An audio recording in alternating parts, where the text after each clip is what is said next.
Now, as much as I absolutely adore my Steam Deck, I don't actually find I take it on that many trips with me because, I mean, look at it, it's roughly the same size as my car. It'd be almost as easy to just take my desktop rig with me. But there are handheld gaming alternatives besides the Nintendo Switch if you want something a bit more portable to keep you amused on the move. And one such option is the fresh new Ayaneo Air Plus. Ayaneo. This will be the third of these buggers that I've reviewed and I still don't know how to pronounce it. The Ayaneo Air Plus is pleasingly compact, fitting somewhere in between the Nintendo Switch and that almighty Steam Deck. And yet my review model still boasts AMD Ryzen 6800U performance to run the latest AAA titles. However, it's also far from cheap. This particular model of the Ayaneo Air Plus costs just a smidge under 800 US dollar bills, y'all. So is it worth that cash? Well, let's whip it on out the box, take you on a full tour, test out those gaming chops with some of the biggest and best games around. And for more on the latest and greatest tech, please do poke subscribe and ding that notifications bell. Cheers! So first, let's check out what's in this lovely big box. So you have yourself one Ayaneo Air Plus, quick start guide shenanigans. You've got yourself a power adapter, complete with various different heads so you can power up the Ayaneo Air Plus no matter where you roam. And you've also got yourself a USB-C cable and a couple of USB Type-C to Type-A adapters. Right, that's the box, so let's get gaming. Alright, so the Ayaneo Air Plus is all set up, ready for action, and it is immediately obvious upon plucking the Air Plus out of the box that it is considerably more compact than the Steam Deck. And that's in all three dimensions as well, the width, the height, and the girth. It's effectively a chubby Nintendo Switch except without the removable controllers, and it's roughly the same size as the Ayaneo Air Pro which came out last year, just again a wee bit fatter. Of course, at 525 grams, it's still got a bit of a heft to it, but I really like Ayaneo's clean, neat, slick design. This is the rather fetching Glacier Blue model, definitely easy on the eye. And you can also grab the Air Plus in Starlight Black if you prefer. Almost identical design to the older Air Pro. Got the same comprehensive selection of controls. You got yourself a 6-inch display which fills up a good chunk of that front end. Up top, as well as the shoulder and trigger buttons, you've also got yourself a power button with a built-in fingerprint sensor. You got yourself a volume rocker, Type-C USB port, and a big old vent.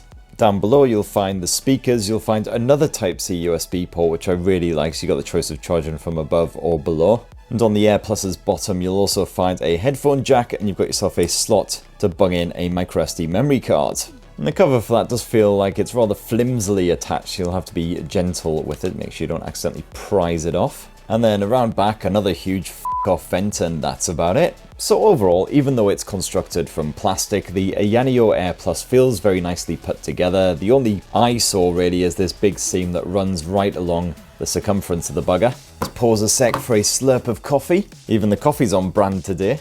So when you want to power up the Ayaneo Air Plus, you don't have to bugger about with passwords or pins or anything. Just basically tap your finger to that sensor and it'll do absolutely nothing at all. Nice one, thanks Air Plus. Just wait for the cameras to be rolling to bugger yourself up. One swift reboot later. I have actually had this problem with other Ayaneo devices as well. Sometimes they will just refuse to power on when they've been hibernating. You just need to long press that power button and that seems to sort them out. Once you do actually manage to get the Air Plus all booted up, and by the way, that fingerprint sensor really good, nice and responsive, you're presented with a bit of Windows 11 action. So very different from the Linux-based UI you've got on the Steam Deck, but at any point you can also conjure up the iSpace, which is more of a gaming-focused UI. Oh, and definitely get used to seeing this because iSpace seems to update at least once a week, which I guess is good.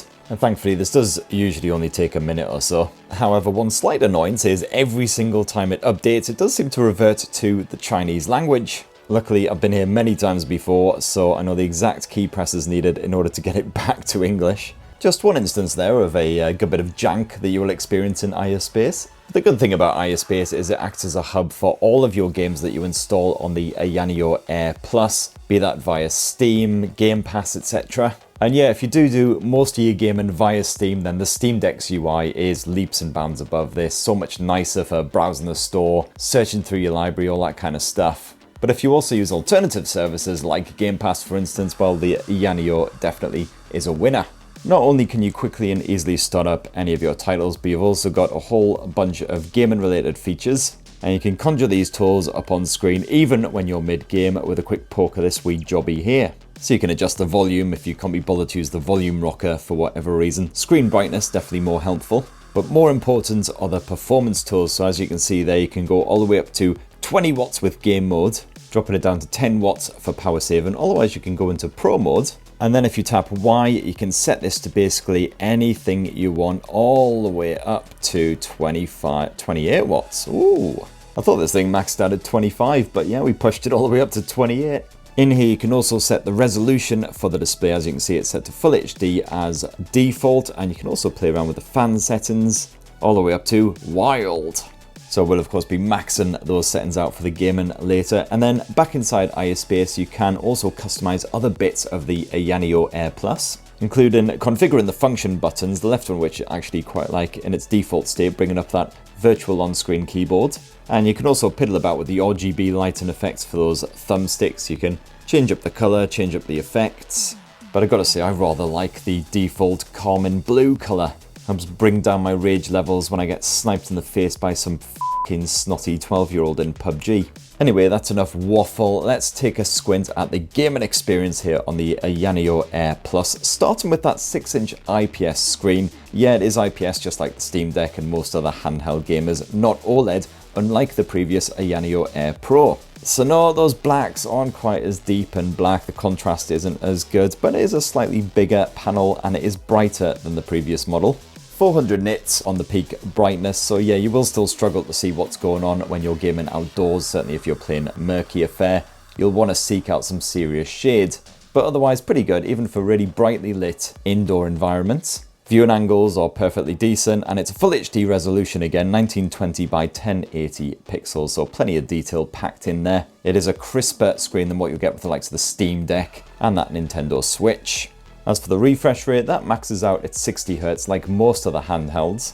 You've got a stereo speaker arrangement here. You get a reasonably stereo effect coming through, even though they're downwards facing speakers. But of course, if you want that true immersive experience, then you're gonna have to get yourself some headphones on the go. You got a headphone jack, you got Bluetooth support as well, both work fine. But if you do just rely on the built-in speakers, well, they're certainly beefy enough to make themselves clearly heard even over all kinds of background clamour. Bump up that volume to maximum. And the likes of Doom Eternal, you get a bit of that rocky bass. You've got obviously the full-on explosions, gunfire, carnage. Love it! But what about the slightly important matter of performance? Well, as I mentioned before, lots of different flavors of the Ayaneo Air Plus to choose from. Some Intel ones, some AMD ones. My review model is the AMD Ryzen 6800U, very popular processor for handheld gamers these days. And it's backed to my review model by 16 gigs of RAM.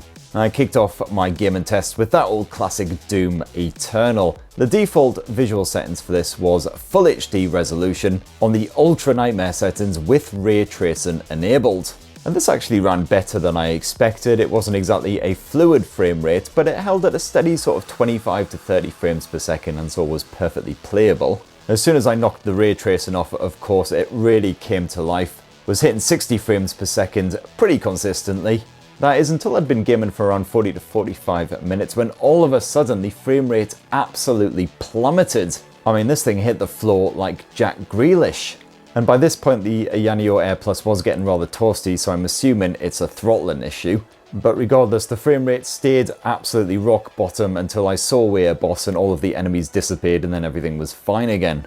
And recent release Atomic Heart from the Game Pass service also played with a perfectly respectable frame rate, albeit on the low graphic settings, but at the default Full HD resolution. Thankfully didn't see any weird frame drops or throttling in this bad boy, so that was somewhat of a relief.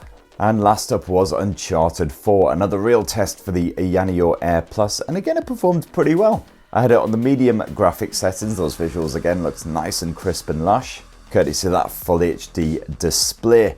I did see the occasional little drop in the frame rate where things stumbled a bit, but apart from that, all good. Certainly perfectly playable, a lot more so than on the Ayaneo Air Pro. I also ran the obligatory bit of 3D Mark benchmark testing on the Ayaneo Air Plus, and Time Spy spaffed out a score of 2,678. Pretty respectable indeed for a handheld. And with the exception of when it went a bit mental during Doom Eternal, the Ayaneo Air Plus's built-in cooling system seems to do a pretty good job of keeping this thing from getting too toasty under duress. This is the internal fans on the maximum setting, and they are a little bit noisy, but nothing too troublesome. If I just come a wee bit closer to the vents with the mic. And to be honest, I didn't even really particularly notice the fans when I was playing games. Even just using the built-in speakers, it tends to drown out the sound of that whirring quite nicely. But of course, if you are planning on playing games in bed next to somebody who's trying to actually get to sleep, for instance, then they're probably not going to be massively pleased with you. Through it all, the online connection stayed strong thanks to the Wi-Fi 6 support. I had absolutely no dropouts in the network connectivity whatsoever. And no complaints with the controls either. Those Hall sensing joysticks are perfectly sensitive. You can actually customize the sensitivity if you want to as well. The buttons and the shoulder triggers, nice and responsive. As for storage, well, my review unit came with a 512GB M2 2280 SSD. You can upgrade that to a terabyte if you want, and you got the memory card support chucked in too. And last up, battery life. And Ayaneo has apparently increased the capacity of the battery over the Ayaneo Air Pro 4. This Plus model, it's now 20% greater capacity. But of course, when you are gaming on a AAA title with those graphics settings maxed out, you'll notice that the battery drops pretty bloody rapidly. We're talking about an hour and a half to 2 hours of use, absolute max. But if you are playing a more sedate or an older title, well, you're likely to get more like 2.5 to 3 hours of use from a full charge before you'll need to plug the bugger back in. So that in a nutshell is the Ayaneo Air Plus, and it's certainly an upgrade over the Pro model in every area apart from the display, which has been knocked down from an OLED to an IPS. But that AMD performance, absolutely fantastic. So if you can get yourself this 6800 model, I would definitely highly recommend doing so for playing the latest AAA titles. It's great that it's nice and compact compared with the Steam Deck. However, the performance not quite as stable and dependable as what you'll get on the deck. Although, of course, that is impacted by the fact you've got a full HD display on this thing. So that's what I reckon anyway. It'd be great to hear your thoughts on the Ayaneo Air Plus down in the comments below. Please do poke subscribe and ding that notifications bell for more on the latest and greatest tech. And have yourselves a ruddy, wonderful rest of the week. Cheers, everyone. Love you.